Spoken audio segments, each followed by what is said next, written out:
হে বন্ধুরা, আপনি যদি কখনো পৃথিবীর জনবিরল দ্বীপে আটকা পড়ে যান তাহলে আপনি কি করবেন? নিশ্চয়ই আপনি প্রথমে সেই বইগুলোর কথা মনে করবেন যেখান থেকে আপনি জেনেছিলেন যে কি করে জনবিরল দ্বীপে সার্ভাইভ করতে হয়, অথবা আপনি ম্যান ভার্সেস ওয়াইল্ড টিভি সিরিজে বিয়ার গ্রিলস যা যা করেছিল সেগুলো করবার পরিকল্পনা করবেন এবং সার্ভাইভ করবার চেষ্টা করবেন। আর এগুলো করে হয়তো আপনি সার্ভাইভ করেও যেতে পারেন, সাথে সাথে একটি জাহাজের মাধ্যমে নিজেকে উদ্ধার করে আবার নিজের জগতে ফিরতে পারেন। কিন্তু কি হবে যদি আপনি একটি সম্পূর্ণ নতুন গ্রহে আটকা পড়ে যান? যেমন ধরুন মঙ্গল গ্রহে। আপনার কাছে সেখানে সার্ভাইভ করবার জন্য না থাকবে জল, না থাকবে খাবার, আর না থাকবে প্রতিকূল পরিস্থিতি সার্ভাইভ করবার জন্য। তারপরেও কি আপনি জীবিত থাকতে পারবেন? উত্তরটা স্বাভাবিকভাবেই হবে না। কিন্তু এমনটা করে দেখিয়েছেন একজন নাসার বিজ্ঞানী। না, তিনি বাস্তবে এমনটা করেননি, বিজ্ঞানী মার্টিন নামক সিনেমাতে এমনটা করে দেখিয়েছেন। এই মুভিটি আমেরিকা এবং ইউনাইটেড কিংডমের যৌথ উদ্যোগে তৈরি করা সায়েন্স ফিকশন মুভি, এবং এই মুভিটি রিলিজ হয়েছিল 2015 সালে। তো চলুন এই মুভিটির ব্যাখ্যা আজকের এই ভিডিওটিতে জেনে নেওয়া যাক। মুভিটির শুরুতেই আমরা নাসার 6 জন মহাকাশচারীর দলকে দেখতে পাই, যারা মঙ্গল গ্রহকে নিয়ে গবেষণা করবার জন্য এরিস 3 নামক মহাকাশযান করে মঙ্গল গ্রহে অবতরণ করে। মঙ্গল গ্রহে অবতরণ করবার পর 17টি দিন যাবার পর 18তম দিনে তারা পড়েছে, এবং বর্তমানে তারা এখানে মাটির নমুনা সংগ্রহ করতে ব্যস্ত। কিন্তু তখনই তাদেরকে নাসার তরফ থেকে একটি সতর্ক বার্তা দেওয়া হয়। তাদেরকে বলা হয় একটি ভীষণ বড় বালির ঝড় তাদের দিকে ধেয়ে আসছে, তাই তাদেরকে যত দ্রুত সম্ভব মহাকাশ যানে করে মঙ্গল গ্রহ ত্যাগ করতে হবে। একথা জানবার পর মহাকাশচারীরা তাদের ক্যাম্পে গিয়ে ওই ঝড়ের ব্যাপারে আরো বিশদে তথ্য সংগ্রহ করতে থাকে। কিন্তু অবশেষে তারা কোনো উপায় না পেয়ে কমান্ডার মেলিসা লুইস বাকি সকল অ্যাস্ট্রোনটদের আদেশ দেয় যত দ্রুত সম্ভব মহাকাশযানটিতে পৌঁছানোর। তাই মহাকাশচারীরা যত দ্রুত সম্ভব মহাকাশযানটির দিকে অগ্রসর হতে থাকে। কিন্তু তখনই বালির ঝড়টি তাদের উপর আছড়ে পড়ে, আর সেই পরিস্থিতিতেই সকল মহাকাশচারী বহু কষ্টে তাদের মহাকাশযানে গিয়ে পৌঁছায়। কিন্তু মার্ক ওয়ান্টনি নামের একজন উদ্ভিদবিদ ও মেকানিক্যাল ইঞ্জিনিয়ার ওই বালির ঝড়ের মধ্যেই কোনো একটি জিনিস খুব জোরে আঘাত করে, যার ফলে সে দূরে ছিটকে পড়ে হারিয়ে যায় এবং সেখানেই অজ্ঞান হয়ে যায়। তাই কমান্ডার মেলিসা লুইস তার সঙ্গী মার্ককে সেই প্রবল ঝড়ের মধ্যেই খুঁজতে থাকে। এদিকে বাকি সঙ্গীরা মহাকাশযান থেকে মার্কের সঙ্গে সম্পর্ক করতে থাকে এবং তাকে খোঁজার চেষ্টা করতে থাকে, কিন্তু বহু চেষ্টা সত্ত্বেও তারা ব্যর্থ হয়। তারা মনে করে মার্ক আর জীবিত নেই, তাই তারা সেখান থেকে ফিরে যাওয়ার সিদ্ধান্ত নেয়। কিন্তু অপরদিকে আমরা দেখতে পাই মঙ্গল গ্রহে মার্ক এখনো জীবিত রয়েছে, আর সেই ভয়ানক ঝড়ের কারণেই তার পেটে একটি রড ঢুকে যায়, আর সেটাকে বের না করেই মার্ক বহু কষ্টে ক্যাম্পের দিকে রওনা হয়, কারণ তার অক্সিজেনও শেষ হয়ে এসেছিল। অবশেষে মার্ক তাদের মঙ্গল গ্রহে গড়ে ওঠা ক্যাম্পের মধ্যে পৌঁছায়, আর এই ক্যাম্পগুলোকে মহাকাশচারীরা গবেষণার জন্য মঙ্গল গ্রহের মাটিতে তৈরি করেছিল। মার্ক সেই ক্যাম্পের মধ্যে প্রবেশ করে রডটিকে তার নিজের পেট থেকে বের করে, কিন্তু তার পর মুহূর্তেই মার্ক খুবই চিন্তিত হয়ে পড়ে এটা ভেবে যে তার বাকি সঙ্গীদের সঙ্গে সে এখন কিভাবে সংযোগ স্থাপন করবে। না তার কাছে কোনো মহাকাশযান রয়েছে, না রয়েছে পর্যাপ্ত পরিমাণে খাবার, আর এইভাবে সে কতদিনই বা এখানে জীবিত থাকতে পারবে। কারণ মার্ক জানতো যে পরবর্তী মঙ্গল অভিযান আজ থেকে প্রায় 4 বছর পরে হবে, মানে পরবর্তী মহাকাশযানটি মঙ্গল গ্রহে প্রায় 4 বছর পর অবতরণ করবে। তবে এই 4 বছর সে এখানে কিভাবেই বা থাকবে? আর তার কাছে যে রসদ রয়েছে তা যথেষ্ট নয় 4 বছর জীবিত থাকার জন্য। তাই মার্ক হার না মেনে চিন্তা করতে থাকে তার এখন কি করণীয়। কিন্তু তার কিছু সময়ের মধ্যেই মার্ক কিছু আলু খুঁজে পায়, আর এগুলো পেয়ে সে মনে মনে ভাবতে থাকে আমি কিভাবে এই গ্রহের মাটিতে চাষ করতে পারি। আর এই কারণেই তো তাদের এই মঙ্গল গ্রহের অভিযান। তাই মার্ক আর সময় নষ্ট না করে তার স্পেস স্যুটটি পরে চেম্বার থেকে বাইরে বেরিয়ে আসে। এরপর সে কাজের জিনিসগুলোকে চিহ্নিত করতে থাকে এবং সবকিছু ঠিকঠাক ভাবে দেখে মার্ক মাটি সংগ্রহ করে এবং সেই মাটিকে তার চেম্বারের একটি অংশে একত্রিত করতে থাকে। সে তার চেম্বারের মধ্যেই একটি গ্রিন হাউসের স্থাপনা করে। মার্ক সেখানে সবকিছু জোগাড় করতে পারলেও তার কাছে বড় সমস্যা হয়ে দাঁড়িয়েছিল জলের, কারণ মঙ্গল গ্রহে জলের পরিমাণ নেই বললেই চলে। আর তার কাছে যেটুকু জল আছে সেটা তারা এখানে আসার সময় নিয়ে এসেছিল পৃথিবী থেকে, তাই এটুকু জল দিয়ে চাষ করা একদমই অসম্ভব। কিন্তু ভাগ্যক্রমে মার্ক একজন উদ্ভিদবিদ হওয়ায় সে জানতো জল কিভাবে তৈরি করতে হবে। তাই মার্ক হাইড্রোজেন এবং অক্সিজেনকে জ্বালিয়ে জল উৎপাদনের চেষ্টা করে। কিন্তু মার্কের প্রথম চেষ্টায় সেখানে একটি বিস্ফোরণ ঘটে যায়, কারণ কারণ মার্ক সেখানে যে পরিমাণ অক্সিজেন ব্যবহার করেছিল তার অনুমান ভুল হওয়ার কারণেই এই দুর্ঘটনা ঘটেছিল। এরপর পরবর্তী প্রচেষ্টার সময় মার্ক যখন সম্পূর্ণ প্রস্তুতি নিয়ে সঠিক পরিকল্পনার সঙ্গে চেষ্টা করে তখন সে সফল হয়ে যায়। আর এখন মার্ক তার চাষের জন্য জল উৎপাদন করতেও সক্ষম হয়ে গিয়েছিল। তাই কিছুদিনের মধ্যেই পর্যাপ্ত পরিমাণে জল ও সঠিক আর্দ্রতার কারণেই মার্ক লক্ষ্য করে তার আলুর গাছ থেকে একটি ছোট্ট চারা বেরিয়েছে। আর এটা দেখে মার্ক খুবই খুশি হয়ে যায়, কারণ মার্ক ওই ছোট্ট চারাটির মধ্যেই এই গ্রহে জীবিত থাকার আশায় আলো দেখতে পায়। আর অপরদিকে পৃথিবীতে এই খবরটি সর্বত্র ছড়িয়ে পড়ে যে মার্ক আর জীবিত নেই, আর তার অন্ত্যেষ্টিক্রিয়াও যথাযথভাবে সম্পূর্ণ করা হয়। আর এখন আমরা নাসার অফিসে একটি মেয়েকে দেখতে পাই। সে স্যাটেলাইটের মাধ্যমে মঙ্গলের যে অংশে এরিস 3 অবতরণ করেছিল তার ওপর নজর রেখে চলেছে।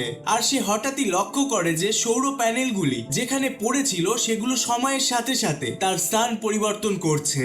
আর তার থেকে সে অনুমান করে যে মার্ক হয়তো এখনো জীবিত রয়েছে। তাই সেই মেয়েটি তার ঊর্ধ্বতন কর্মকর্তাদেরকে এই ব্যাপারে জানায়। আর তার ফলে তাদেরও বুঝতে বাকি থাকে না যে মার্ক এখনো সেখানে জীবিত রয়েছে। কিন্তু তারা অনুমান করে যদি তারা এখন মার্ককে উদ্ধার করবার জন্য সেখানে উদ্ধারকারীদেরকে পাঠায় তাহলে ততদিনে মার্ক না খেতে পেয়ে মারা যাবে।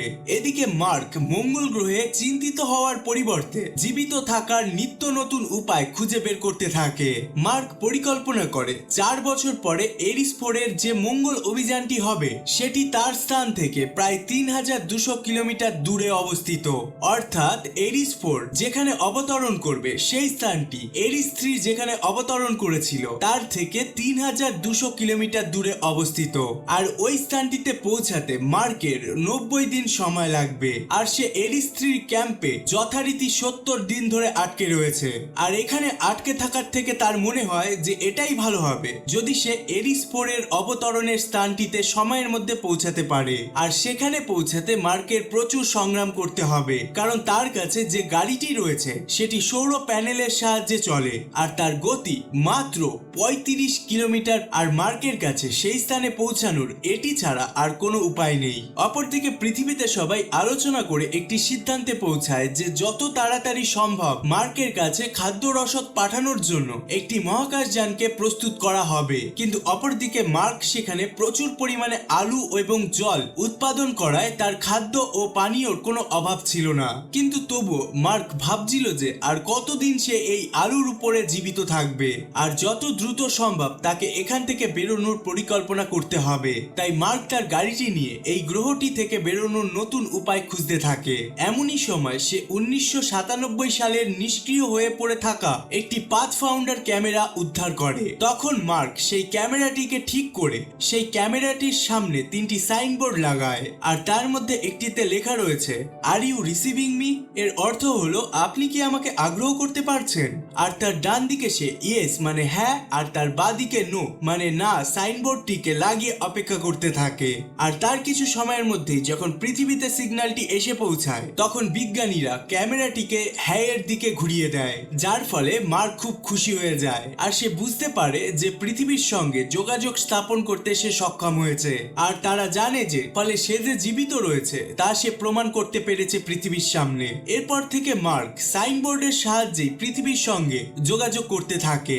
আর তখন মার্ককে এটাও জানানো হয় যে তার জন্য যত দ্রুত সম্ভব খাবার পাঠানো হবে। কিন্তু তখন মার্ক তাদের কাছে জানতে চায় আমার যে সঙ্গীরা পৃথিবীর দিকে রওনা হয়েছে তাদেরকে কি জানানো হয়েছে যে আমি এখনো জীবিত রয়েছি। কিন্তু তারপর পৃথিবীর বিজ্ঞানীরা মার্ককে জানায় মার্কের সঙ্গীদেরকে যত দ্রুত সম্ভব তার সম্বন্ধে জানিয়ে দেওয়া হবে। আর ঠিক তেমনটাই করা হয়। মার্কের সঙ্গীদেরকে যখন তার ব্যাপারে বলা হয় তখন তারা সবাই হতাশ হয়ে যায়, কারণ তারা তাকে জীবিত অবস্থাতেই সেই মঙ্গল গ্রহে একা ছেড়ে চলে এসেছে। অপরদিকে আমরা দেখতে পাই মার্ক যেখানে আলু লাগিয়েছিল হঠাৎই সেখানে একটি দুর্ঘটনা ঘটে। আর তার ফলে মার্কের সমস্ত আলুই নিমেষে নষ্ট হয়ে যায়। তার ফসলের এই পরিণতি দেখে মার্ক খুবই দুঃখিত হয়ে যায়, কারণ যতদিনে তার কাছে খাদ্য রসদ এসে পৌঁছাবে ততদিনের মতো পর্যাপ্ত খাবার তার কাছে নেই। তাই মার্ক সিদ্ধান্ত নেয় যে খুবই হিসেব করে অল্প পরিমাণে তার পর্যাপ্ত খাদ্য সে খাবে এখন থেকে, যাতে সে এই গ্রহে আরো বেশ কিছুদিন তার সংগ্রাম চালিয়ে যেতে পারে। আর অপরদিকে নাসার বিজ্ঞানীরা মার্কের জন্য খাদ্য খাদ্য রসদ ও তার দরকারি জিনিসপত্র পাঠানোর ব্যবস্থা করতে থাকে। কিন্তু দুর্ভাগ্যবশত সেই রকেটটি মাটি থেকে কিছু উপরে উঠতেই ভয়ানক বিস্ফোরণের কারণে আবারও মাটির বুকে আছড়ে পড়ে। তার ফলে সমস্ত কিছুই ধ্বংস হয়ে যায়, আর এখন মার্কের কাছে আর কিছুই পৌঁছাবে না। তাই সবাই খুবই হতাশ হয়ে পড়ে। আর এই ঘটনাটি যখন মার্ক জানতে পারে তখন সে বুঝতে পারে তার সামনে আরো বিপদ আসতে চলেছে। কিন্তু তবুও মার্ক নাসার কাছে মেসেজ পাঠায় যে সে হার মানবে না, আর সে শেষ নিঃশ্বাস অবধি লড়াই করে যাবে। সে জানায় যদি সম্ভব হয় তবে আমার পরিবারকে জানাবেন যে আমি আমার কাজকে খুবই ভালোবাসি, এবং যদি আমার প্রাণও চলে যায় তবুও আমি খুব খুশি, এটা ভেবে যে আমি শেষ অবধি আমার সর্বস্ব দিয়ে লড়াই করেছি। এই মেসেজের পর নাসার বিজ্ঞানীরা চায়নার কাছে সাহায্য চাইলে চায়না তাদেরকে সাহায্য করতে রাজি হয়ে যায়, কারণ চায়নার একটি মহাকাশযান 28 দিন পরেই মঙ্গল গ্রহের উদ্দেশ্যে রওনা হতে চলেছে। আর তাদের সাহায্যেই নাসার বিজ্ঞানীরা মার্ককে উদ্ধার করার পরিকল্পনা করে। কিন্তু তখন নাসার অ্যাস্ট্রোডাইনামিস্ট রিচ সেখানে থাকা বিজ্ঞানীদের মার্ককে বাঁচানোর একটি পরিকল্পনা বোঝাতে থাকে। রিচ বলে মঙ্গল গ্রহ থেকে ফেরা মহাকাশযানটিকে যদি পৃথিবীতে অবতরণ না করিয়েই পৃথিবীর কক্ষপথে তাদেরকে প্রয়োজনীয় জিনিসপত্র পাঠিয়ে দেওয়া হয় এবং মহাকর্ষ বলকে কাজে লাগিয়ে তাদেরকে পুনরায় মঙ্গল গ্রহের দিকে ঠেলে দেওয়া হয়, তবে মঙ্গল গ্রহ থেকে ফিরে আসা মহাকাশযানটি অনায়াসেই সেইখানে পৌঁছাতে পারবে এবং তারা সেখানে পৌঁছে মঙ্গল গ্রহে অবতরণ না করেই এই পদ্ধতিতেই আবার পৃথিবীতে ফিরে আসতে পারবে। আর সেই মহাকাশযানটি মঙ্গল গ্রহের কক্ষপথে থাকাকালীনই মার্ককে মঙ্গল গ্রহে ফেলে আসা একটি পুরনো রকেটের সাহায্যে মঙ্গল গ্রহের কক্ষপথের বাইরে আসতে হবে। যখন সে কক্ষপথে চলে আসবে তখন বাকি সদস্যরা তাকে ধরে ফেলবে, কিন্তু নাসার বিজ্ঞানীরা এমনটা করতে চায় না, কারণ শুধুমাত্র মার্কের জন্য বাকি 5 জন মহাকাশচারীর জীবন তারা বিপন্ন করতে পারেন না। আর এটা তখনই তারা করবেন যদি বাকি 5 জন মহাকাশচারীরা এমনটা করতে রাজি হয়। এই পরিকল্পনা অনেকটা সময়কে সাশ্রয় করবে, কিন্তু এই পরিকল্পনা খুবই ঝুঁকিপূর্ণ। এদিকে বাকি 5 জন মহাকাশচারীরা যারা পৃথিবীর দিকে ফিরে আসতে চলেছে তাদের যাত্রা এই পরিকল্পনার মাধ্যমে আরো বহুদিন বেড়ে যাবে। তাই নাসার বিজ্ঞানীরা সিদ্ধান্ত নেয় যে শুধু মার্কের জীবন বাঁচানোর জন্য বাকি 5 জনের জীবন তারা উৎসর্গ করতে পারবে না। তাই নাসার কর্মকর্তারা এমনটা না করার সিদ্ধান্ত নেয়। অপরদিকে মঙ্গল গ্রহে মার্ক এবং মার্কের দল যে কাজটি করতে এসেছিল সেই কাজটি ওই ভয়ানক ঝড়ের ফলে অসম্পূর্ণই রয়ে গিয়েছিল, তাই সেটাকে মার্ক সম্পূর্ণ করবার চেষ্টা করে। আর অপরদিকে রিচ নামের সেই ছেলেটা যে নাসাকে মার্ককে ফিরিয়ে আনার পরিকল্পনা জানিয়েছিল, সে বহু কষ্টে মার্কের 5 জন সঙ্গী মহাকাশচারীদের সঙ্গে যোগাযোগ করতে সক্ষম হয় এবং তাদেরকে মার্ককে বাঁচানোর সমস্ত পরিকল্পনা জানিয়ে দেয়। তাই মহাকাশযানের মধ্যে থাকা বাকি 5 জন মহাকাশচারী নাসাকে না জানিয়েই তাদের মহাকাশযানের দিক পরিবর্তন করে। আর তার ফলে নাসার বিজ্ঞানীরা বুঝতে পারে যে বাকি 5 জন মহাকাশচারী তাদের সঙ্গী মার্ককে বাঁচিয়ে ফিরিয়ে আনবার জন্য তাদের মহাকাশযানটির দিক পরিবর্তন করেছে। তাই নাসার বিজ্ঞানীরা তাদের প্রয়োজনীয় সমস্ত সামগ্রী তাদের মহাকাশযানে পাঠিয়ে দেওয়ার ব্যবস্থা করে। আর এই কাজটি করবার জন্য চায়না নাসার সাহায্য করে। অপরদিকে মার্ক তার গাড়ি চালিয়ে সেই রকেটটির কাছে অগ্রসর হতে থাকে, যার সাহায্যে সে মঙ্গল গ্রহের কক্ষপথে পৌঁছে এরিস 3-তে তার 5 জন সঙ্গীর কাছে পৌঁছাবে। আর অবশেষে 90 দিন চলবার পর মার্ক সেই রকেটটির কাছে এসে পৌঁছায়, যে রকেটটির মাধ্যমে সে মঙ্গল গ্রহের কক্ষপথের বাইরে যাবে। কিন্তু সেখানে এসে মার্ক লক্ষ্য করে এই রকেটটির মাধ্যমে মঙ্গল গ্রহের কক্ষপথে পৌঁছানো ততটা সহজ হবে না। এই রকেটটির ওজন ছিল খুবই ভারী, সেই কারণে মার্ক রকেটটি থেকে অপ্রয়োজনীয় অংশগুলোকে খুলে ফেলতে থাকে, কারণ এই মহাকাশযানটির যদি ওজন না কমানো হয় তবে মার্ক কখনোই মঙ্গল গ্রহের কক্ষপথের বাইরে পৌঁছাতে পারবে না, কারণ সেই রকেটটির মধ্যে জ্বালানি পর্যাপ্ত পরিমাণে ছিল না। এদিকে তার 5 জন সঙ্গী যে মহাকাশযানটি করে তাকে উদ্ধার করতে আসছিল, তারা যদি মঙ্গল গ্রহে সেই মহাকাশযানটিকে অবতরণ করে তবে তারাও আর ফিরে যেতে পারবে না পৃথিবীতে কোনোদিনই, কারণ এরিস 3-তে পুনরায় মঙ্গল গ্রহ থেকে পৃথিবীতে যাওয়ার পর্যাপ্ত জ্বালানি ছিল না। আর সেই কারণেই মার্ককে মঙ্গল গ্রহতে থাকা যানটি থেকে 5000 কিলো ওজন খুলে বাদ দিতে হবে। তাই মার্ক তেমনটাই করে, কিন্তু মার্ক এখনো এমন একটি রকেটের সাহায্যে মহাকাশে যাওয়ার পরিকল্পনা করছে যার সাহায্যে মহাকাশে পৌঁছানো একরকম অসম্ভব, কিন্তু নিরুপায় হয়েই মার্ককে এমনটা করতে হচ্ছিল। আর অপরদিকে সমগ্র বিশ্বের নজর নজর এই মিশনটির দিকে রয়েছে। অবশেষে সেই সময়টা আসে যখন মার্ক তার এই বিধ্বস্ত মহাকাশযানটিকে নিয়ে মঙ্গল গ্রহের কক্ষপথের দিকে অগ্রসর হয়, আর তার পাশাপাশি তার সঙ্গীদের সঙ্গেও রেডিওর মাধ্যমে সংযোগ স্থাপন করে। এরপর মার্কের উপরে অত্যাধিক মাধ্যাকর্ষণ শক্তির প্রভাবের ফলে সে ওই রকেটটির মধ্যেই অজ্ঞান হয়ে যায়। তার ফলে তার বাকি সঙ্গীদের সঙ্গে মার্কের আর কথা হয় না।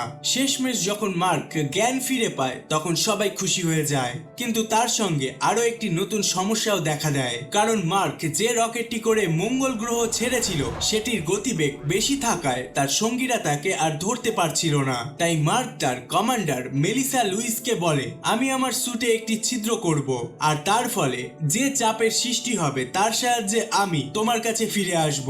কিন্তু তার পাশাপাশি এর স্ত্রী মহাকাশযানটির গতি বেশি হওয়ার কারণে তার সঙ্গীরাও মহাকাশযানটির একটি অংশকে বোম দিয়ে ধ্বংস করে দেয়, যাতে মহাকাশযানটির গতি কমে যায়। এরপর এর স্ত্রীর কমান্ডার মেলিসা লুইস একটি উড়ন্ত চেয়ারে বসে মার্ককে উদ্ধার করবার জন্য মহাকাশযানটি থেকে বেরিয়ে আসে, আর তার চেয়ারের সঙ্গে যে দড়িটা বাঁধা ছিল সেটিও শেষ হয়ে যায়। তাই কমান্ডার মেলিসা লুইস আর এগোতে পারে না। তাই এখন মার্ককে বাঁচানো তার জন্য অসম্ভব, কিন্তু মার্ক তেমনটাই করে যেমনটা সে আগে পরিকল্পনা করেছিল। সে তার স্পেস স্যুটে ফুটো করে, আর ফুটো করতেই মার্ক তার রকেটটি থেকে বেরিয়ে আসে এবং তার স্যুটের মধ্যে থেকে বেরোনো বাতাসের চাপকে কাজে লাগিয়ে নিজেই সঠিক দিকে এগিয়ে যেতে থাকে। আর এইভাবেই বহু কষ্টে সে তার কমান্ডার লুইসের কাছে পৌঁছে যায়। কিন্তু ঠিক সেই সময়ই কমান্ডার লুইস তার হাত ধরতে অসফল হওয়ায় মার্ক আবারও ছিটকে যেতে থাকে। কিন্তু কমান্ডার যে দড়িটির সঙ্গে সংযুক্ত ছিল, মার্ক সেই দড়িটিকে ধরতে সফল হয়, আর এইভাবেই তারা মার্ককে এর স্ত্রীতে আনতে সফল হয়। আর এইভাবেই এত সংঘর্ষের মোকাবেলা করে অবশেষে মার্ক পৃথিবীতে ফিরে আসে, আর এখন সে মহাকাশচারীদের শিক্ষা দেয় যে কিভাবে অচেনা গ্রহে সমস্ত প্রতিকূলতাকে কাটিয়ে জীবিত থাকা যায়। আর এখানেই এই সুন্দর মুভিটি শেষ হয়ে যায়। সর্বশেষে থ্যাঙ্কস ফর ওয়াচিং।